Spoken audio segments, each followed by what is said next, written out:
ಮನಸ್ಸಿಗೆ ಮಗುವಿಂದ ದೊಡ್ಡವ್ರ ಗಂಟೆಗೆ ಮಕ್ಳಿಗೆ ಹಾಕಿ ಅಂತಾರೆ 250 ml ಹಾಲು ಬರೋ ಅಷ್ಟನ್ನ ಒಂದು ದಿವಸಕ್ಕೆ ಸೀರಾ ಬಗ್ಗಿದ್ರೆ ಕಳಿಸ್ತಾರೆ ಮಕ್ಳಿಗೆ. ದೊಡ್ಡವ್ರಿಗೆ 300 ml ಅಂದರೆ 300 ಗ್ರಾಮ್ ಹಾಲು ದೇಹಕ್ಕೆ ಹೋಗ್ಬೇಕು. ಇದನ್ನ ಮನಸ್ಸಲ್ಲಿ ಇಟ್ಕೊಂಡು ತಿಳ್ಕೊಂಡು ನೀವು ಕುಡಿದೇ ಹೋದ್ರೆ ಇವತ್ತಿಂದ ಬೇಕಾದ್ರೆ ನೀವು ಬರ್ಕೊಳ್ಳಿ, ನಮ್ಮ ಅಕ್ಕಿರ್ಬೋದು ನಮ್ಮ ಅಣ್ತಿರು, ನೀವು ಏನು 300 ml ಎಷ್ಟು ರೂಪಾಯಿ ಬರ್ತದೆ ಅಂದಾಜು 10 ರೂಪಾಯಿ ಬರ್ತದೆ. 10 ರೂಪಾಯಿ ದುಡ್ಡು ಲೆಕ್ಕ. 10 ರೂಪಾಯಿ ನಂಗೆ ಮುಂದೆ ರೇಟ್ ಜಾಸ್ತಿ ಆದವ್ರು ಬರ್ದು ಬಂದಿರಿ. ಒಂದು 10 ವರ್ಷ 15 ವರ್ಷ ಆದ್ಮೇಲೆ ಹಾಸ್ಪಿಟ್ಲ್ ಬಿಲ್ ಲೆಕ್ಕ ಹಾಕಿ ನಿಮ್ಮ ಡಾಕ್ಟ್ರು ಬರೆಯೋಂಥ ಮೆಡಿಸಿನ್ ಲೆಕ್ಕ ಹಾಕಿ ಅದಕ್ಕಿಂತ ಜಾಸ್ತಿ ಅಲ್ಲಿ ಕಟ್ಟಿರ್ತೀರಿ. ಇರೋಷ್ಟು ದಿವಸ ಆರೋಗ್ಯ ಆಗಿರ್ಬೇಕು. ಆಯ್ತು, ಹಾಲು ಕುಡಿಯೋಕೆ ಖುಷಿ ಜನಕ್ಕೆ ಬೇಜಾರು. ತುಪ್ಪ ತಿನ್ನಿ, ಬೆಣ್ಣೆ ತಿನ್ನಿ, ಮೊಸರು ಮುಖಾಂತರ ನಾನು ದೇಹಕ್ಕೆ ಸೇರಿಸಿ. ಮೂಳೆ ಗಟ್ಟಿ ಆಗೋಕ್ಕೆ 100 ಭಾಗ ಬೇಕಾಗಿರೋ ಕ್ಯಾಲ್ಸಿಯಂ. ಆ ಕ್ಯಾಲ್ಸಿಯಂ ಇರೋದೇ ಹಾಲಲ್ಲಿ. ಡಾಕ್ಟ್ರು ಬರೆಯೋ ಪೌಡ್ರಲ್ಲೂ ಕ್ಯಾಲ್ಸಿಯಂ ಇಲ್ಲ. ಅಂಗಡಿಲಿ ಮಾರ್ತಾರೆ ಬೋರ್ಮಿಟಾ, ಬೂಸ್ಟು, ಹಾರ್ಲಿಕ್ಸು, ಅದರಲ್ಲೂ ಕ್ಯಾಲ್ಸಿಯಂ ಇಲ್ಲ. ಎಲ್ಲ ಐರನ್ ಕಂಟೆಂಟು, ಮಿನರಲ್ಸ್ ಇರೋಂಥ ಪೌಡ್ರುಗಳವು. ಅದಕ್ಕೆ ಬೇರ್ಕಡೆ ಮಾಡೋದು ಹಾಲಲ್ಲಿ ಕುಡಿರಿ ಅಂತ ಬರೆಯೋದು. ಇದೊಂದು ಮನ್ಸಲ್ಲಿ ಇಟ್ಕೊಂಡು ಕುಡಿರಿ. ಜೊತೆಗೆ ಹಾಲು ಕರಿಯೋರು ಫೀಡ್ಸ್ ಹಾಕ್ತೀರಿ. ಫೀಡ್ಸ್ ಬಗ್ಗೆ ಮನವರಿಕೆ ಇಲ್ಲ. ಹೆಚ್ಚಿಗೆ ಫೀಡ್ಸ್ ಹಾಕೊಂಡು ಹೊಸ ಜಾಸ್ತಿ ದಪ್ಪ ಮಾಡಬೇಕು, ನಾನು ಹೊಸ ಚೆನ್ನಾಗಿ ಸಾಕ್ಬೇಕು ಅಂತ ಈಗ ಸಾಕ್ತಾ ಇರೋರು ತುಂಬ ಜನ ಆಗ್ಬಿಟ್ಟವ್ರೆ. ಗೊತ್ತಿಲ್ಲ, ನೀವೆಲ್ಲ ಹಾಲು ಹಾಕಿದ್ದೀರಿ ಡೈರೆಕ್ಟ್ ಆಗಿ ಹೋಗ್ತದೆ. ಎಷ್ಟು ಹಾಕ್ಬೇಕು ಹಸುಗೆ ದೇಹಕ್ಕೆ ಗೊತ್ತಿಲ್ಲ, ಲೀಟ್ರ್ ಲೆಕ್ಕದಲ್ಲಿ ಹಾಕ್ಬೇಕು. ಆಕ್ಚುಲಿ ಇದು ಯಾರು ಗೊತ್ತು? ಟ್ರೈನಿಂಗ್ ಹೋಗೋರೆ ನಮ್ಮ ಹತ್ತಿರ ಮರ್ತವ್ರೆ. 1 ಲೀಟ್ರ್ ಹಾಲಿಗೆ 400 ಗ್ರಾಮ್ ಫೀಡ್ಸ್ ಬೀಳಬೇಕು. ಅದ್ರ ಮೇಲೆ ಜಾಸ್ತಿ ಹಾಕಿದ್ರೆ ತಿಂತದೆ. ನೀವು 2 kg ಹಾಕಿದ್ರು 1 ಲೀಟ್ರ್ ಲೆಕ್ಕದಲ್ಲಿ ಹಾಕ್ತಾರೆ, ಸುಮ್ಮನೆ ಹೊಟ್ಟೆ ತುಂಬ ತಿಂತದೆ. ಹೊಟ್ಟೆ ತುಂಬಕ್ಕೆ ಬೇಕಾಗಿರೋದು ಹುಲ್ಲು. ಫೀಡ್ಸ್ ಹೊಟ್ಟೆ ತುಂಬಕ್ಕೆಲ್ಲ ಬೇಕಾಗಿರೋದು ಪ್ರೋಟೀನ್ ಇರೋದು ಅದರಲ್ಲಿ.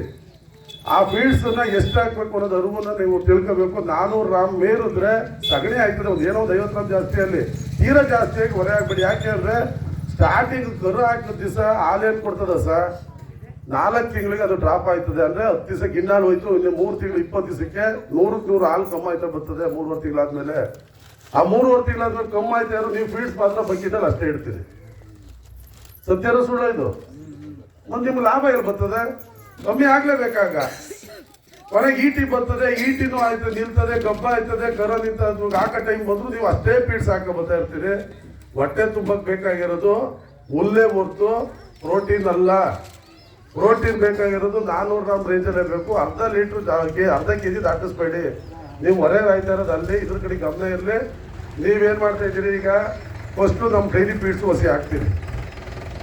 ಅದಾದ್ಮೇಲೆ ಕೆಲವು ಚಿನ್ನಿ ಹಾಕೋ ಅಭ್ಯಾಸ ಐತೆ. ಚಿನ್ನಿ ಹಾಕ್ತಾರೆ ಹಾಲು ಬರೋದಿಲ್ಲ ಅಂತ ಅನ್ಕೊಂಡ್ಬಿಟ್ಟಿದ್ದೀರಿ. ಅದೇನವ ಅದನ್ನು ಹೊಸಿ ಹಾಕ್ತೀರಿ. ಅದಾದ್ಮೇಲೆ ರವೆ ಬೂಸ, ರವೆ ಅಲ್ಲ ಕೆಲವರು ಹಾಕ್ತಾರೆ. ರವೆ ಬೂಸಲ್ಲಿ ಏನಾದ್ರೆ 10 ಹೇಳ್ತೀನಿ, ಚಿನ್ನಿದು ಹೇಳ್ತೀನಿ. ಸಾಕು, ಇವತ್ತು ನಾನು ಸುಸ್ತಾ ಇದ್ದೀನಿ, ಇನ್ನೂ ಹೇಳೋವಾಗ ಇವತ್ತು ಅಷ್ಟು ಹೇಳ್ತೀನಿ. ರವೆ ಬೂಸ ಹಾಕ್ತೀರಿ. ಅದಾದ್ಮೇಲೆ ಕಡಲೆ ಬೂಸ, ಅದಾದ್ಮೇಲೆ ಕಡಲೆ ಹಿಂಡಿ, ಚಕ್ಕೆ ಹಿಂಡಿ, ಇಷ್ಟು ತುಂಬಿಬಿಟ್ಟು ಅದ್ರ ಮೇಲೆ ಬಕೆಟ್ಗೆ ಹಾಕಿ ಅರ್ಧ ಗಂಟೆ ನೆನೆ ಹಾಕ್ತೀವಿ. ಅದಾದ್ಮೇಲೆ ತಗೊಂಡು ಹಸಿಗಿಡ್ತೀವಿ. ನೀವು ನೆನೆ ಹಾಕಿದ್ದಾಗ ಇಡೋದೇ ಮೊದಲನೇ ತಪ್ಪು. ಯಾಕೆ ಅಂದರೆ ತಿಂದ ತಕ್ಷಣ ಸಗಣಿ ಆಗೋಂಥ ಗುಣ ಇರೋದು ನಮ್ಮ ಹಸುಗಳಲ್ಲಿ, ಎಮ್ಮೆಗಳಲ್ಲಿ. ನಮ್ಮ ಮನುಷ್ಯರ ಥರ ಅದು ಒಂದು ದಿನಕ್ಕೆ 1 ಟೈಮು ಇಲ್ಲ 2 ಟೈಮು ಸಗಣಿ ಹಾಕಲ್ಲ.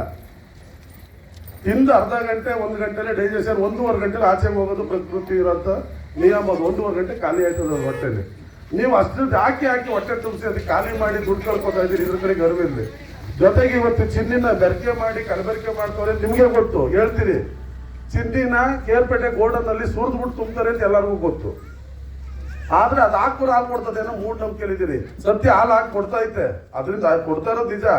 ಅದಕ್ಕೆ ಯಾಕೆ ಕೊಡ್ತಾ ಇದೆ ಅನ್ನೋ ಅರಿವು ನಿಮ್ಗಿಲ್ಲ. ಅದೇ ಮೂಢನಂಬಿಕೆ ಅನ್ನೋದು. ಒರಿಜಿನಲ್ ಚಿನ್ನಿ ನಿಮ್ಮಲ್ಲಿ ಬ್ಯಾಗ್ ಇದ್ರೆ ಹೋಗಿ ಚೆಕ್ ಮಾಡಿ ನೋಡಿ. 11% ಪ್ರೋಟೀನ್ ಐತೆ ಅದ್ರ ಮೇಲೆ. ಎಷ್ಟು ಪರ್ಸೆಂಟು? 11%. ನೀವೆಲ್ಲ ತಿಳ್ಕೊಬೇಕು. ಹಾಲು ಹಾಕ್ಬೋದು. ನಮ್ಮ ಫೀಡ್ಸ್ ಒಳಗಡೆ ಹೋಗಿ ನೋಡ್ಕೊಂಡು 18.9. ಎಷ್ಟು ಪರ್ಸೆಂಟು? 18.9, 19% ಲೆಕ್ಕ. 8% ಜಾಸ್ತಿ ಇದ್ರು ನಮ್ಮ ಫೀಡ್ಸ್ ಚೆನ್ನಾಗಿರಕ್ಕಿಲ್ಲ ನಮ್ಮ ಜನಕ್ಕೆ. ಅದ್ರ ಮೇಲೆ ಇನ್ನೊಂದದೆ, ಹಸ್ಕೊಳ್ಳಿ ಕ್ವಾಲಿಟಿ ಹಸ್ಕೊಳ್ಳಿಲ್ಲ ಅಂದಾಗ ಬೈಪಾಸ್ ಅಂತ ಐತೆ. ಅದು ಬೇಕಾದ್ರೆ ಒಂದು 50 ಮೂಟೆ 100 ಮೂಟೆ ತರಿಸ್ಕೊಡಿ. ಅದು 22 ಪಾಯಿಂಟ್ ಸಮಥಿಂಗು. ಚಿನ್ನಿಗೆ 2 ಪಟ್ಟಿಗಿಂತ ಜಾಸ್ತಿ ಪ್ರೋಟೀನ್ ಐತೆ ಅದ್ರಲ್ಲಿ. ಅದು ಹಾಸನಲ್ಲಿ ಒಂದೇ ಕಡೆ ಫ್ಯಾಕ್ಟ್ರಿ ಇರೋದು. ಇದನ್ನು ತಿಳ್ಕೊಂಡು ನೀವು ತರಿಸ್ಕೊಂಡು ಹಸು ಸಾಕಿ ನೀವು ಹೆಚ್ಚಿಗೆ ಹಾಕೋದು ಬೇಡ. ಈ ಚಿನ್ನಿ ಹಾಕ್ಬೇಕಾದ್ರೆ ನಿಮ್ಗೆ ಗೊತ್ತಿಲ್ಲ. ಈ ಮೊದಲೆಲ್ಲ ನಮ್ಮ ಮೌದಿರು ನಮ್ಮ ಅಜ್ಜಿರೆಲ್ಲ ಏನು ಮಾಡೋದು, ಕರ ಬಿಡ್ಬೇಕು, ಬಿಟ್ಕೊಂಡು ಹಾಲು ಕರಿತಿದ್ರು. ಇಲ್ಲ ಡೈರೆಕ್ಟಾಗಿ ಮಿಷಿನ ಕೈಲಿ ರಪರಪ್ಪ ಕರೆದು ಬಿಡೋರ. ಸ್ವರ ಬಿಡಕ್ಕೆ ಏನು ಮಾಡೋರು? ಕರ ಬಿಡೋರು. ಕಲ್ಸ್ಬಿಟ್ಟು ಚಿಟ್ಬಿಟ್ಟು ಕರ ಬಿಡೋರು.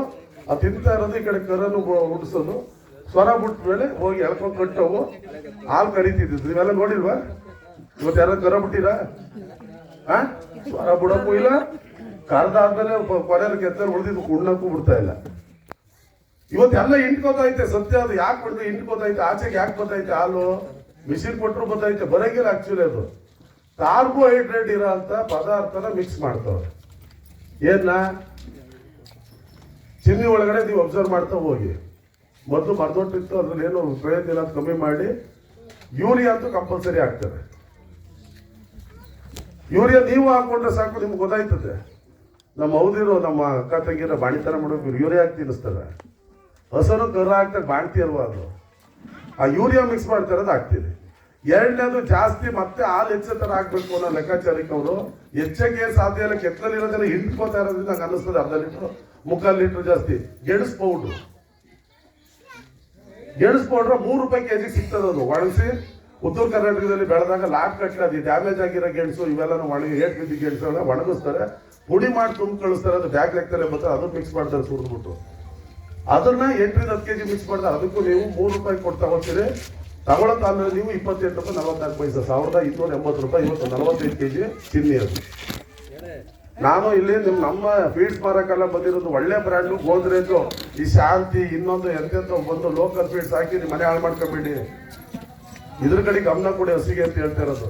ಅದು ಗೆಣಸು ಪೌಡ್ರು. ಅದಾದ್ಮೇಲೆ ಬಿಯರ್ ವೇಸ್ಟ್ ಬಂದಿತ್ತು ಸ್ವಲ್ಪ ದಿವಸಕ್ಕೆಲ್ಲ ನಿಂತವ್ರಿಗೆ, ಎಲ್ಲೋ ಒಬ್ರು ಆಗ್ತಾ ಇರ್ಬೋದು. ಯಾಕೆ ನಿಲ್ಸಿದ್ರಿ? ಮತ್ತೆ ಸರಿ ಆಗ್ಲಿಲ್ಲ ಅಂತ. ಸತ್ಯ ಅದು ಚೆನ್ನಾಗಿಲ್ಲ. ಯಾಕೆ ಅಂದ್ರೆ ಕಾಕಂಬಿಲ್ ಬರೋ ಅಂತದ್ದು ಆಚೆ ನಾವು ಮಲಾಸಿಸ್ ಅಲ್ಲಿ ತಗೋತೀವಿ. ಎಣ್ಣೆ ಬರೋ ಅಂತ ಮಲಾಸಿಸ್ ತಗೊಂಡ್ಮೇಲೆ ಅದ್ರೊಳಗೆ ಬರೋ ಮಟ್ಟಿನ ಬಿಯರ್ ವೇಸ್ಟ್ ಅಂತ ಹೇಳ್ತಾರೆ. ಎಣ್ಣೆ ಮಾಡೋ ಅಂಶ ಬಿಯರ್ ಅಲ್ವಾ, ಅದಕ್ಕೆ ಬಿಯರ್ ವೇಸ್ಟ್. ಕುಡಿಯೋರಿಗೆ ಗೊತ್ತು ಬಿಯರ್ ಅಂದ್ರೆ ಅದು ಬಿಯರ್ ವೇಸ್ಟ್ ಅಂತ ಹೇಳ್ತಾರೆ. ಅದನ್ನ ಎಷ್ಟು ಬೇಡ ಅಂತ ನಿಲ್ಸಿದ್ದೀರಿ. ಆದ್ರೆ ಚಿನ್ನಿ ಒಳಗಡೆ ಮಿಲ್ ಮಾಡಿಸಿ ಅದನ್ನು ಹಾಕ್ತಾರೆ ಒಣಗಿಸ್ಬಿಟ್ಟು.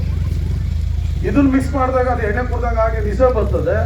ಕಾರ್ಬೋಹೈಡ್ರೇಟ್ ಇರೋಂಥ ಗೆಣಸು ಮತ್ತೆ ಯೂರಿಯಾನ ಮಿಕ್ಸ್ ಮಾಡ್ತಾವ್ರೆ. ಈ 3 ಸೇರ್ಕೊಂಡಾಗ ಹಸಿಗೆ 100-100 ರೂಪಾಯಿ ಹಾಲು ಜಾಸ್ತಿ ಕೊಟ್ಟಾಗ ಆಯ್ತದೆ ಮಾಡ್ತಾವ್ರೆ. 4